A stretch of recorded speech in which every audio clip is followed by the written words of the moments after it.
Welcome to SVG-TV News for Thursday, January 18, 2018.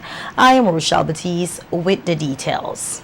The repurchase of shares of the Bank of St. Vincent and the Grenadines by the government is being seen as a retrograde move by the opposition New Democratic Party, the NDP.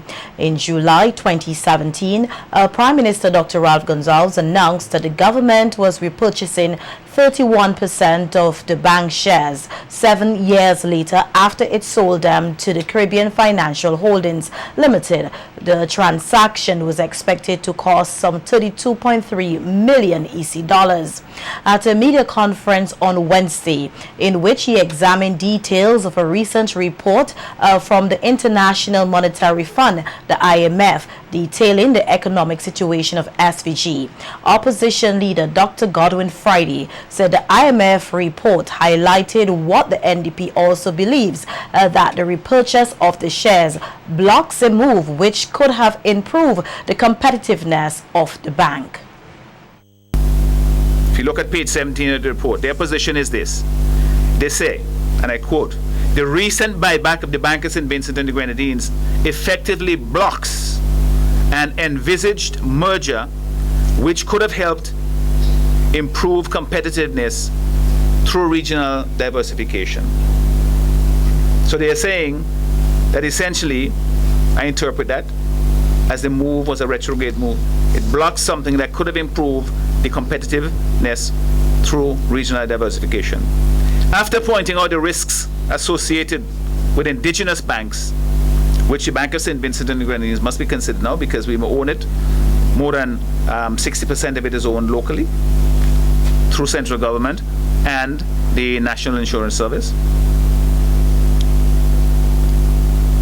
After pointing out the risks associated with indigenous banks, the report concludes, intra-regional bank mergers may reduce this risk through scale and economic diversification. To me, they are saying there, this is where you should be going. Highlighting other areas of the IMF report, which deals with bank credit, Dr. Friday said the report paints a dark picture of the economic situation of St. Vincent and the Grenadines. The report says that that is the tight situation, has resulted from scarce bankable projects and high non-performing loans, which contribute to low profitability and inhibits banks from extending loans. That is, to me, a situation dealing with the nature of the economy, the availability of opportunities, the way in which private sector opportunities are regarded, the opportunities that are there, the way government interacts to try and create bankable projects, so to speak, that the banks would feel likely to lend. The rise in, again I'm quoting, non-performing loans since the global financial crisis has resulted largely, and this is confirming what I said, from low growth and tourism setbacks. So, to me, this paints a very, very serious picture with respect to the economy in St. Vincent and the Grenadines going forward. The fiscal situation of government is projected to deteriorate. Economic growth is projected to be anemic. Given some brief remarks at the media conference in relation to the government repurchase of BOSVG shares was former leader of the opposition, Arnim Eustace, who said the shares were not to stay with the government but to be shared with other entities. The purchase of the shares was not supposed to be permanent. The Bank of St. Vincent and the Grenadines has to have another partner to buy those shares. That is a condition of the repurchase. Those shares are not to stay with the government of St. Vincent and the Grenadines. We're supposed to get another partner. That is part of the arrangement set out with the central bank, or you said central bank. So that's not a permanent arrangement, which brings in line with the IMS proposal that you broaden the ownership of the bank and improve the situation for the bank itself. So those are not a permanent purchase. The matter of creating a department dedicated to the affairs of the private sector has again been signaled by opposition leader Dr. Godwin Friday. Dr. Friday said that the latest IMF report recommends the establishment of a department the same as the one which the NDP proposed in its 2015 election manifesto and highlighted the benefits the department could bring to SVG. Is one of the recommendations of the IMF here is that they create a department of private sector or something of that regard, something to that. Do you know that is one of the things that we have put forward in our manifesto? Not just a department, but a ministry of the private sector. And I was thinking Lekak has been one of the persons who have been very much championing that course.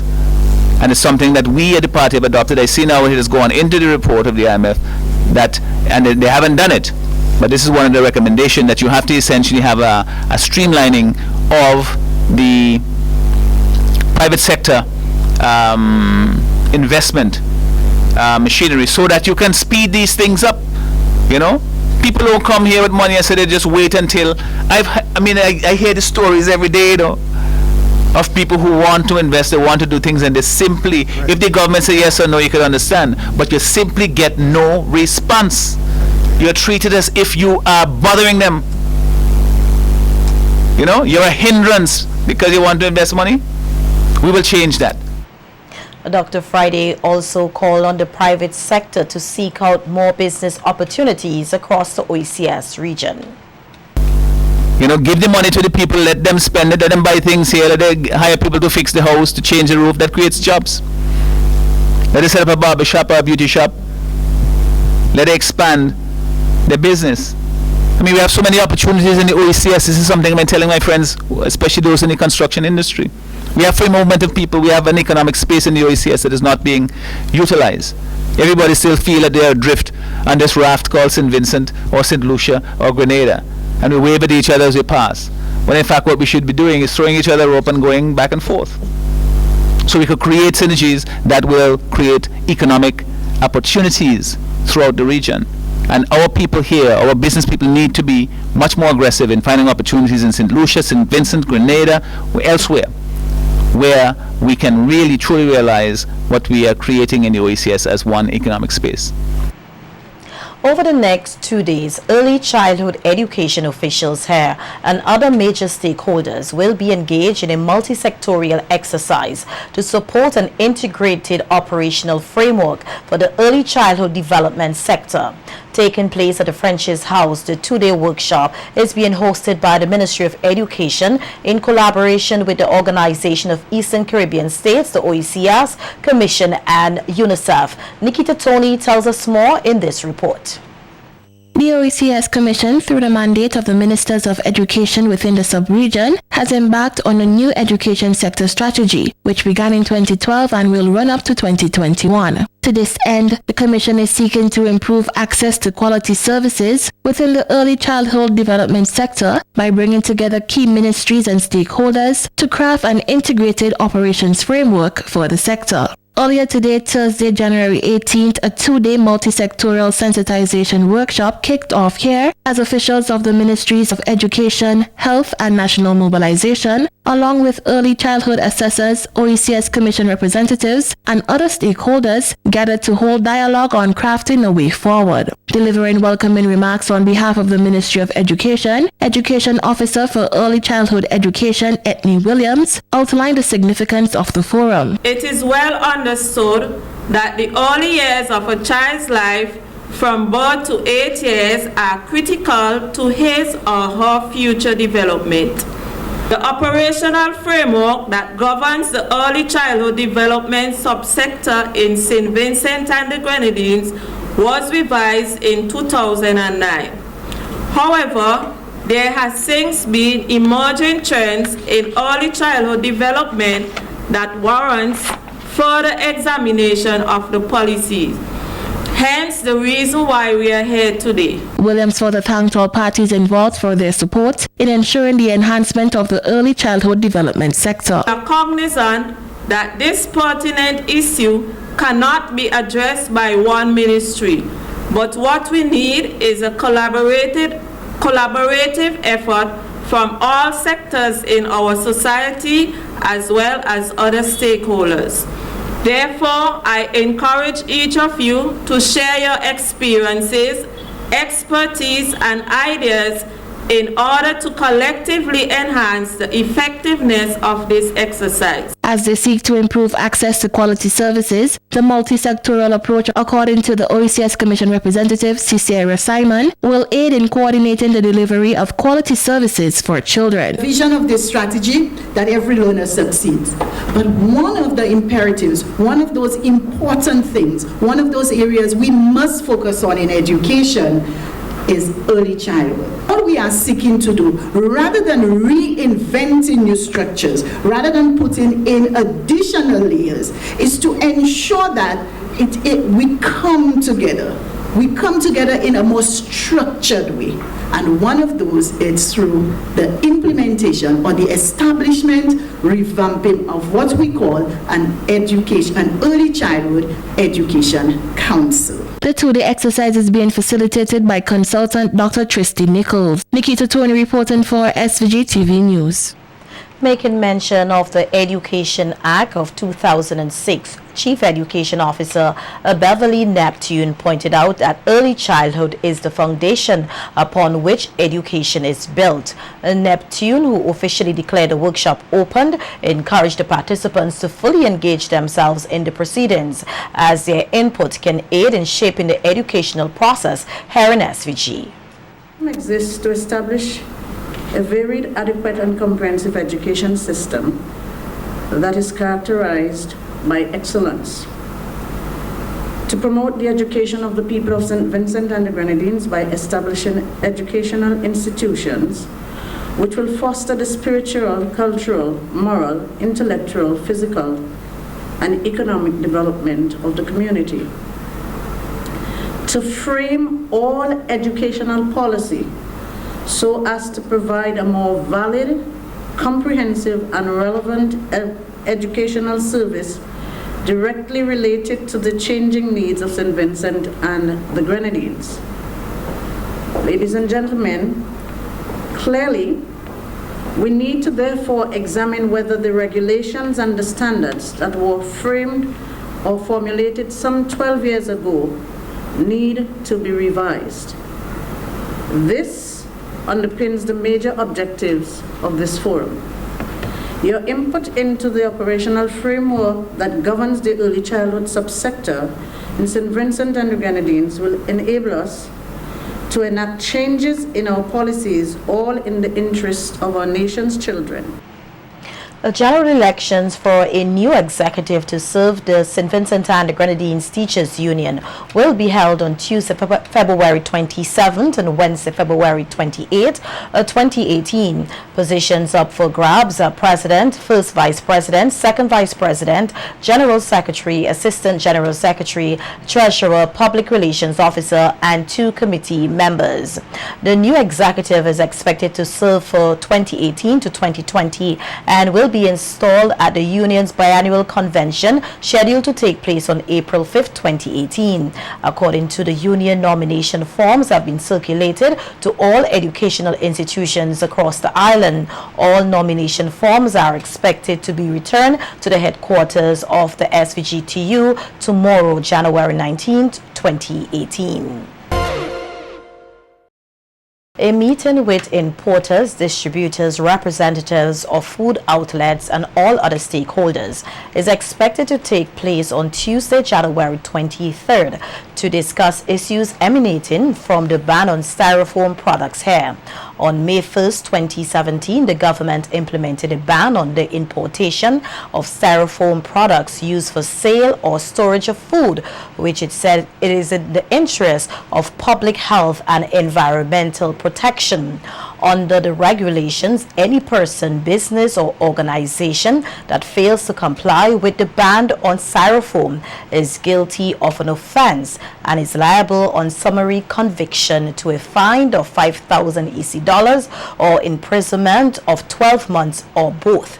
Persons are encouraged to use biodegradable containers which have been zero rated to ensure that they are more affordable for consumers. Tuesday's meeting is expected to take place at the Ministry of Foreign Affairs conference room at 2:30 p.m.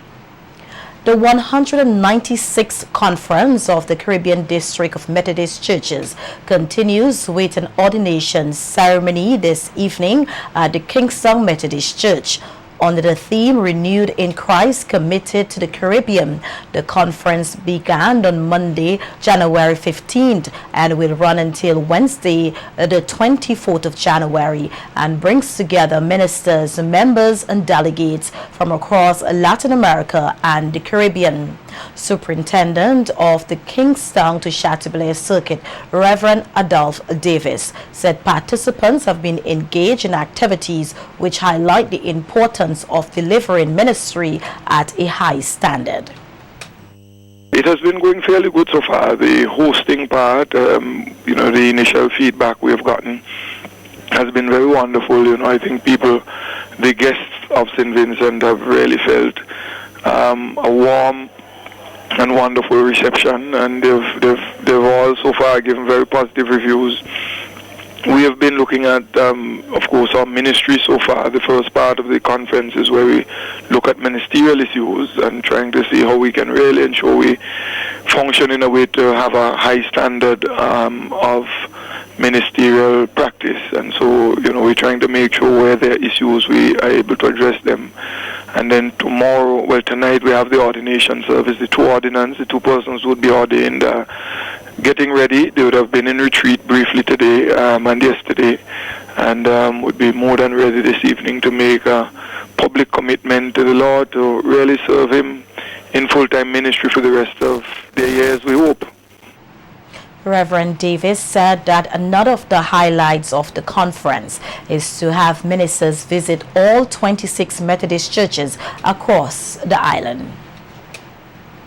We have Saturday morning, we will have the welcome service and flag raising at 7.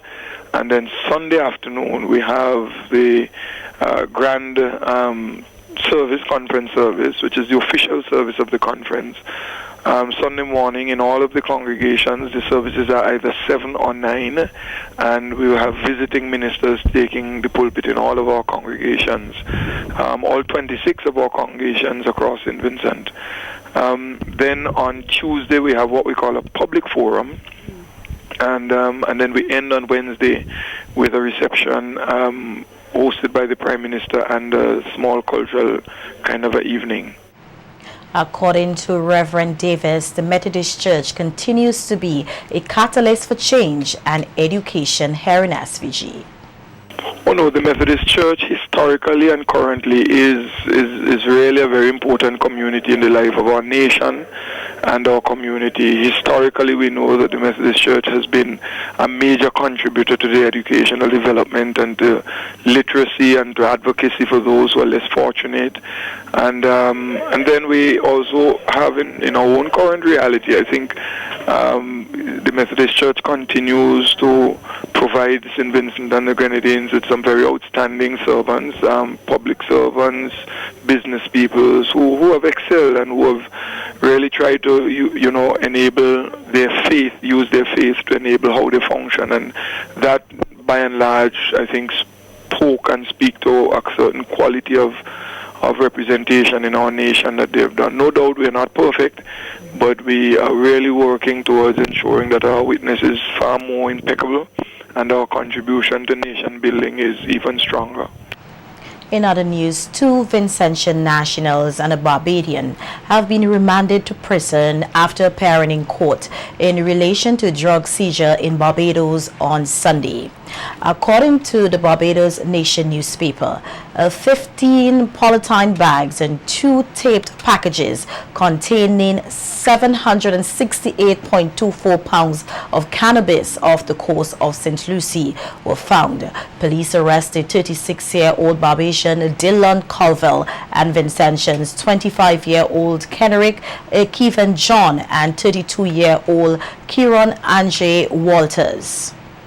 The trio faces charges of possession of cannabis within the territorial waters of Barbados, possession of cannabis with intent to supply, trafficking cannabis within the territorial waters of Barbados, and importation of cannabis.